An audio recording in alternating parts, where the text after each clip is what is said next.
La nuit avait drapé la ville de son manteau d'encre et de froid, un froid mordant, acéré, qui semblait s'infiltrer à travers les couches de béton et d'acier. Antoine marchait d'un pas rapide, le rythme sec de ses chaussures en cuir italien sur mesure, résonnant sur le pavé comme le métronome implacable d'une vie réglée à la seconde près. Le col de son costume en laine, d'un gris charbon impeccable, était relevé contre le vent glacial de novembre qui serpentait dans les artères de la métropole. Il venait de quitter le sommet d'une tour de verre et d'acier où il avait passé les 12 dernières heures à orchestrer une fusion d'entreprises. Des chiffres à 9 zéros avaient dansé sur des écrans holographiques, des contrats aux clauses complexes avaient été signés, des fortunes avaient été bâties et d'autres démantelées. Sa vie était une ascension fulgurante, une tour d'ivoire bâtie sur une ambition dévorante et une intelligence aussi tranchante qu'un scalpel. Il avait tout ce que la société qualifiait de réussite. Un penthouse avec une vue panoramique sur la ville qui s'étalait à ses pieds comme une carte constellée de diamants. Une collection d'art moderne, le respect mêlé de crainte de ses pairs. Pourtant, ce soir, alors qu'il marchait au lieu de monter dans sa berline avec chauffeur, un besoin inexplicable d'air frais, de contact avec la réalité du sol, une vacuité étrange s'était installée en lui. Il venait de réaliser le plus gros coup de sa carrière, mais il ne ressentait rien, pas de joie, pas de fierté, juste le silence assourdissant de son propre succès. La ville, vue d'en haut, était magnifique et silencieuse. Vue d'en bas, elle était bruyante et indifférente. Il se sentait étranger dans les deux mondes. C'est alors qu'un son, à peine audible, parvint à percer le bouclier de ses pensées affairées. Un son fragile, comme une aile de papillon prise dans la tempête, un sanglot étouffé qui semblait porter toute la misère du monde.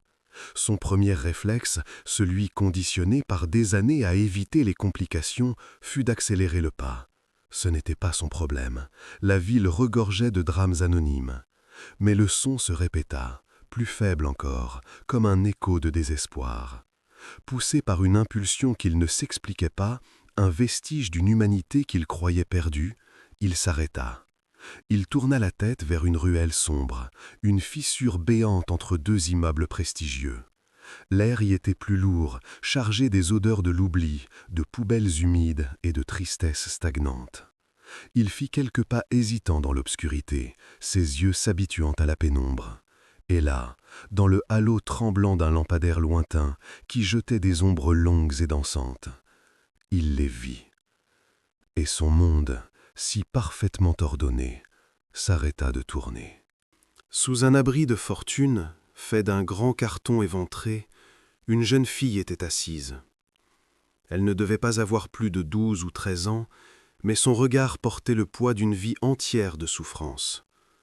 Son visage, maculé d'une crasse que les larmes avaient creusée en sillon sombre, était d'une pâleur fantomatique. Elle portait un pull en laine rouge, usé, délavé et trop grand pour elle, unique touche de couleur dans ce tableau monochrome de désolation. Dans ses bras frêles, elle berçait non pas un, mais deux nourrissons, peut-être des jumeaux, qui dormaient d'un sommeil agité, blottis l'un contre l'autre pour une chaleur illusoire. Ils étaient pieds nus, leurs petits orteils recroquevillés, et leur unique refuge contre le béton glacial était ce misérable morceau de carton. Le spectacle frappa Antoine avec la violence d'un coup de poing en pleine poitrine. Son univers de bilan financier, de stratégie de marché et de dîner d'affaires s'effondra, réduit en poussière face à cette réalité brute, insoutenable. Tous ces problèmes, ces prétendus stress de la journée, un accord retardé, une action en baisse, lui parurent soudain grotesques, indécents. La vacuité qu'il ressentait se transforma en une honte brûlante.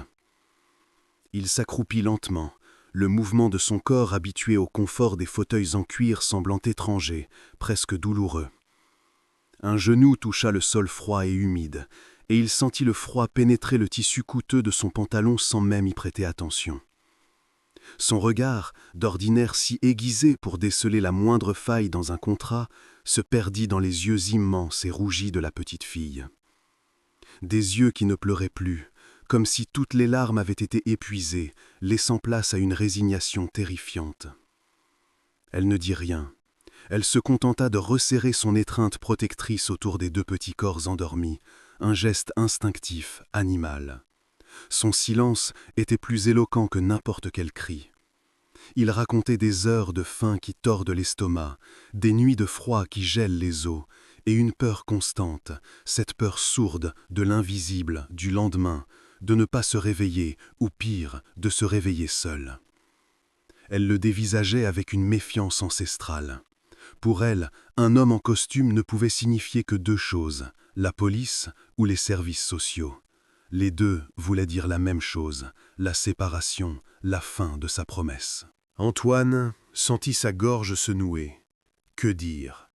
Les mots qu'il maîtrisait si bien, ceux qui pouvaient convaincre des conseils d'administration et charmer des investisseurs, étaient inutiles ici. Ils étaient vides de sens, creux. Il tendit la main, un geste hésitant, la paume ouverte, comme pour offrir quelque chose qu'il ne possédait pas encore, du réconfort, de la sécurité. La jeune fille recula instinctivement, se tassant encore plus sous son abri de carton. Un léger frisson de peur parcourut son corps. « Je ne vais pas vous faire de mal, » murmura Antoine, sa propre voix lui semblant étrange, presque suppliante. Le vent glacial s'intensifia, faisant claquer un volet un peu plus loin dans la ruelle. La petite fille frissonna violemment, et l'un des bébés gémit dans son sommeil, un son plaintif qui déchira le cœur d'Antoine. Ce fut le déclic. Assez réfléchi, assez analysé. Il était temps d'agir. Sans un mot de plus, il retira son lourd manteau de laine, une pièce de créateur qui valait probablement 1 an de salaire pour une personne moyenne. Il le drapa délicatement sur elle et sur les bébés, créant un cocon de chaleur et de douceur. L'odeur de son eau de Cologne, un parfum subtil de bois de santal et de réussite, se mêla à celle, âcre, de la misère. Élina le regarda surprise. Ses yeux, jusqu'alors voilés par la méfiance, s'écarquillèrent. Ce n'était pas un geste de pitié, c'était un geste de soin. Pour la première fois depuis des semaines, une lueur d'autre chose que la peur brilla dans son regard. « Comment t'appelles-tu » demanda doucement Antoine. « Élina » répondit-elle d'une voix rauque, à peine un murmure. « Et eux, c'est Léo et Lucas. »« Élina » répéta-t-il, comme pour sceller ce nom dans sa mémoire. « Vous ne pouvez pas rester ici. Il fait trop froid. Laissez-moi vous aider. Vraiment. » Il sortit son téléphone, non pas pour appeler les autorités, mais un contact de confiance. Le directeur d'un petit hôtel discret. Sa voix, habituellement calme et calculatrice, était maintenant ferme, chargée d'une urgence qui ne tolérait aucun refus. Une chambre, chauffée, 3 repas chauds, discrétion absolue. Le tout payé d'avance pour 1 semaine, le temps qu'il trouve une solution. Le trajet en taxi fut surréaliste. Élina et les bébés, emmitouflés dans le manteau d'Antoine, étaient assis sur la banquette arrière.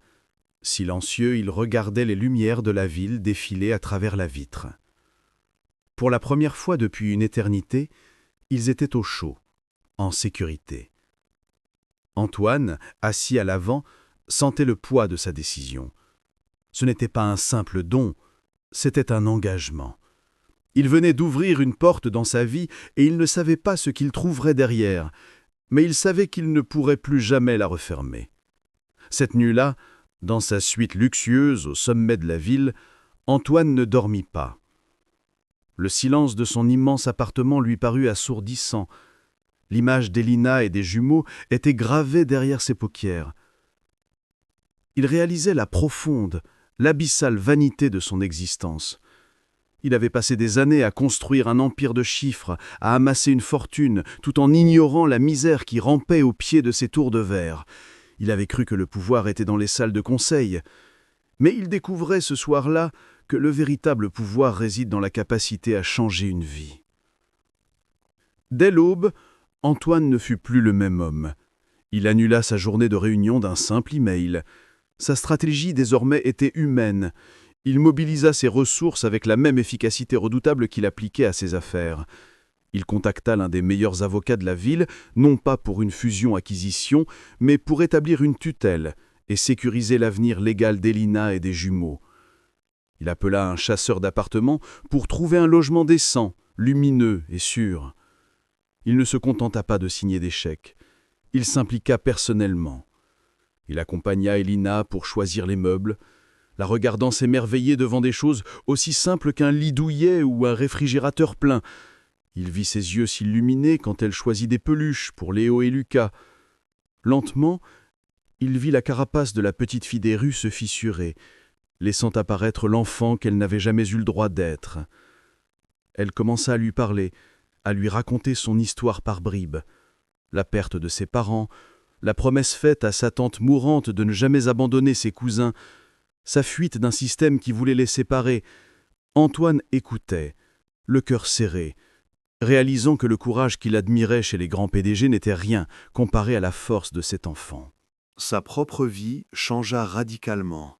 Les réunions lui semblaient fades, les profits moins excitants. Il commença à déléguer, à se désengager de la course folle. Il utilisa sa fortune pour créer une fondation dédiée aux enfants des rues, une fondation qui ne se contentait pas d'offrir un toit, mais qui reconstruisait des vies avec amour et dignité. 1 an plus tard, la transformation était spectaculaire. Elina, désormais une adolescente épanouie, était première de sa classe. Léo et Lucas, 2 petits garçons pleins de vie, faisaient leurs premiers pas dans un appartement chaleureux, leur rire remplissant un espace autrefois silencieux. Antoine était là, assis sur le tapis du salon avec eux, construisant une tour de cubes colorés. Il n'était plus l'homme d'affaires au costume impeccable, mais tonton Antoine, celui qui racontait des histoires avant de dormir. En regardant le sourire d'Elina et les yeux pétillants des jumeaux, il comprit. Il avait pensé être riche quand il possédait des milliards, mais il n'avait découvert la vraie fortune que ce soir-là, dans le froid d'une ruelle. Sa rencontre avec ces anges perdus ne les avait pas seulement sauvés eux, il l'avait sauvé, lui, de la plus grande des pauvretés, une vie sans amour et sans but.